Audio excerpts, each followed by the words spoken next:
Bismillahirrahmanirrahim. Let's start a new series of class 9 maths in which unit number 1 is about matrices and determinants. So first of all, let's define what is matrix, and the definition says a matrix is an array of numbers that is enclosed by bracket.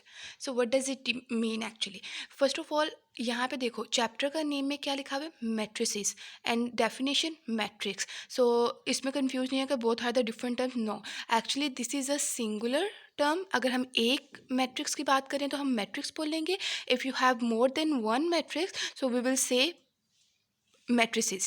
Actually matrices is the plural of matrix. Okay, so now definition says that कि अगर हमारे पास numbers हैं, कोई से भी real numbers हैं, let's suppose we have a number 0 1 2 3 4 5 6 7, ठीक है, so on हमारे पास numbers हैं.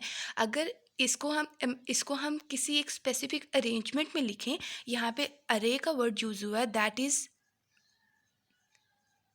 Actually an arrangement of numbers. तो इसको अगर मैं अरेंज करूँ, let's write it like this कि मैं ज़ीरो इधर लिखती हूँ, एक स्पेसिफिक स्पेस के साथ मैं यहाँ पे 1 लिखती हूँ, और जितनी इन दोनों नंबर्स के बिटवीन स्पेस है इतनी ही स्पेस आगे होनी चाहिए, और उसके बाद 2 देन 3. और लेट्स सपोज मैं कहती हूँ 0 के नीचे 4 होना चाहिए, और 0 और 4 के दरमियान में जितनी स्पेस है इतनी ही 1 और इसके नीचे वाले नंबर के मिड में होनी चाहिए स्पेस, ठीक है, और 6 और 7. तो मैंने इसको एक अरेंजमेंट के इनको मैंने अरेंज कर लिया कि 0 के नीचे 4 है, 1 के नीचे 5 है, and the space between them. और तो ये है अरे of numbers. Okay, arrangement of numbers. और इसके बाद सेकंड चीज़ आपके पास क्या हुई थी, डेफिनेशन में क्या बताए थे, that is enclosed bye bracket. ठीक है, जो कि एक स्क्वायर ब्रैकेट में इनक्लोज होता है. तो इस इनक्लोज का मतलब क्या होता है कि उसको आपने मतलब क्लोज कर लेना है, नंबर्स को आपने क्लोज कर लेना है एक ब्रैकेट में. तो आप इसको यहाँ पे ऐसे करके स्क्वायर ब्रैकेट में उसको आपने क्लोज कर लिया.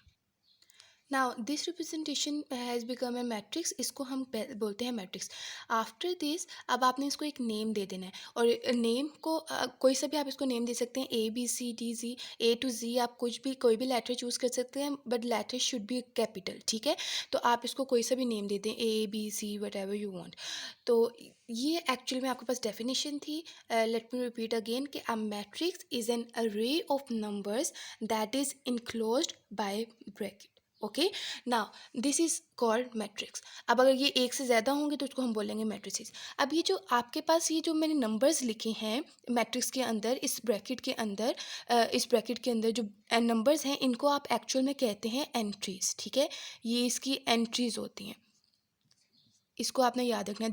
These all are called the entries.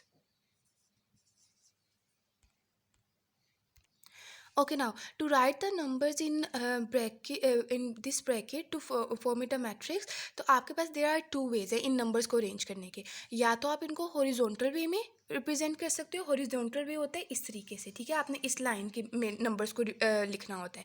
और वर्टिकल वे ये होता है कि आपने टॉप टू बॉटम, ऊपर से नीचे लिखना होता है. हॉरिजॉन्टल का मतलब क्या होता है, right to left, left to right, ये हॉरिजॉन्टल होता है, हॉरिजॉन्टल की डेफिनेशन. और वर्टिकल क्या होता है, top to bottom. Okay, top to bottom आपने, या बॉटम टू टॉप, जो ये वाली जो लाइन होती है इसको हम बोलते हैं vertical line, and this line is called horizontal line. Okay, so आप इसको हॉरिजॉन्टल वे में जब आप नंबर्स को लिखते हो, जो हॉरिजॉन्टल वे में नंबर्स लिखे होते हैं, दैट इज़ योर रोज, उनको हम बोलते हैं रो. ओके, जो वर्टिकल फॉर्म में आपके पास जो नंबर लिखे होते हैं उसको आप बोलते हैं कॉलम.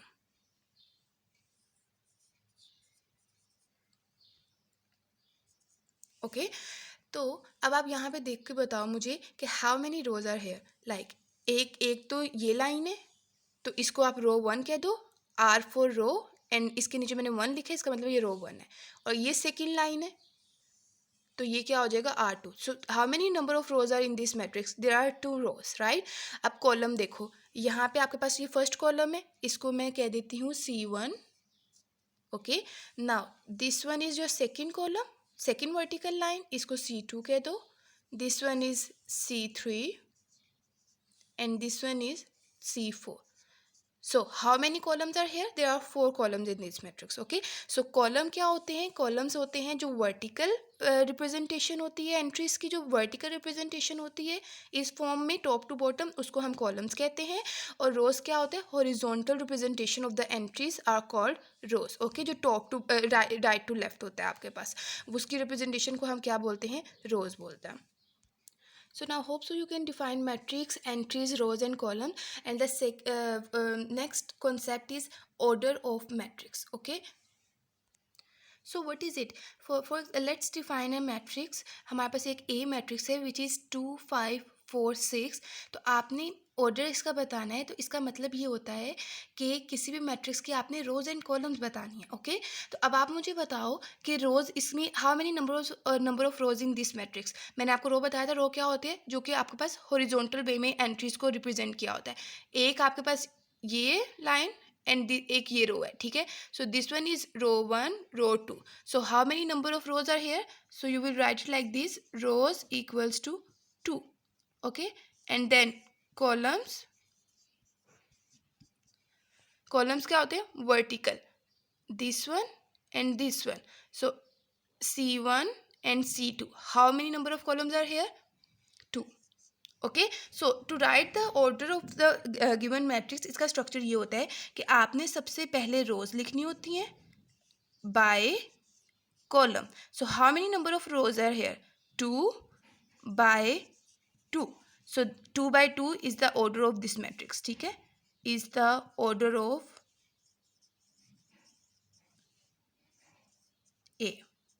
ओके, नाउ अब बी का आप गेस करो ज़रा. बी में सबसे पहले, और ये याद रहे कि सबसे पहले आपने रोज़ लिखनी है, उसके बाद आपने बाय, उसके बाद आपने कॉलम. ओके, आप कॉलम और रोज़ के इंटरचेंज नहीं कर सकते, अदरवाइज आपका क्वेश्चन रॉन्ग हो जाएगा. तो सबसे पहले now tell me how many number of rows are here? 1 and 2. So how many number of rows? 2. 2 के बाद आपने बाय.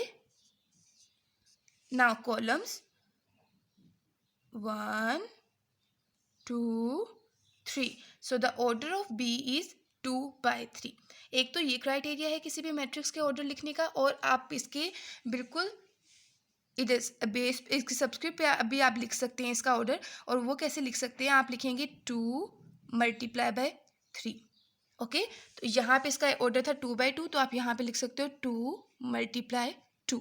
ओके, सो ये आपके पास था ऑर्डर का कॉन्सेप्ट. इसका आपके पास question number of exercise 1.1 is about find the order of the following matrices. ठीक है, यहाँ पे उन्होंने वर्ड matrices यूज़ किया है because there are more than one matrix. Okay, so उन्होंने प्लूरल वर्ड यूज़ किया. अब यहाँ पे उन्होंने आपको डिफरेंट मैट्रिसेस दिए हुए हैं, तो आपने ये फाइंड करना है कि उनका ऑर्डर क्या है. अब जैसे मैंने आपको हमने प्रीवियस एग्जाम्पल में किया कि सबसे पहले आपने रोज़ फाइंड करनी है. रोज़ कितनी है? Rows equals to this, column equals to this, और उसके बाद आपने उसका लिख देना है कि the order of the given matrix is 2 by 2, 3 by 2, whatever it would be. ठीक है, सो यहाँ पे भी मैं आपको बस सिर्फ शॉर्ट फॉर्म में बता रही हूँ, तो आपने इसको एक प्रॉपर वे में इसको सॉल्व करना है. Okay, so now guess the order. How many number of rows are here? सबसे पहले रिमेंबर, सबसे पहले rows then columns. Okay, so now tell me how many rows are here? 1 2. So you will write like 2, और उसके बाद लिखेंगे आप 2 by. Okay, तो मैं यहाँ पे अभी 2 मल्टीप्लाई भी लिख सकते हैं, लेकिन मैं आपको ना यहाँ पे 2 by लिख रही हूँ ताकि आप कंफ्यूज ना हो. 2 by and how many columns? 1 2 2. 2 by 2. Okay, and what is the order of matrix T? सबसे पहले रो. How many rows are here? 1 row, 2 and 3. So 3 by, and columns, how many columns are here? Just 1. 3 by 1. So the order of D is 3 by 1. Now E, rows 1 2 3. 3 by columns 1 and 2. So the order of E is 3 by 2. Now come to the G matrix. How many number of rows are here? 1 2 3. There are 3 number of rows, so 3 by, and how many number of columns are here? 1 2 3. So 3 by 3. The order of matrix G is 3 by 3. Now the H. How many rows are here?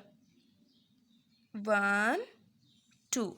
So 2 by columns 1, 2 and 3. So the order of H is 2 by 3. Hope so you will get it.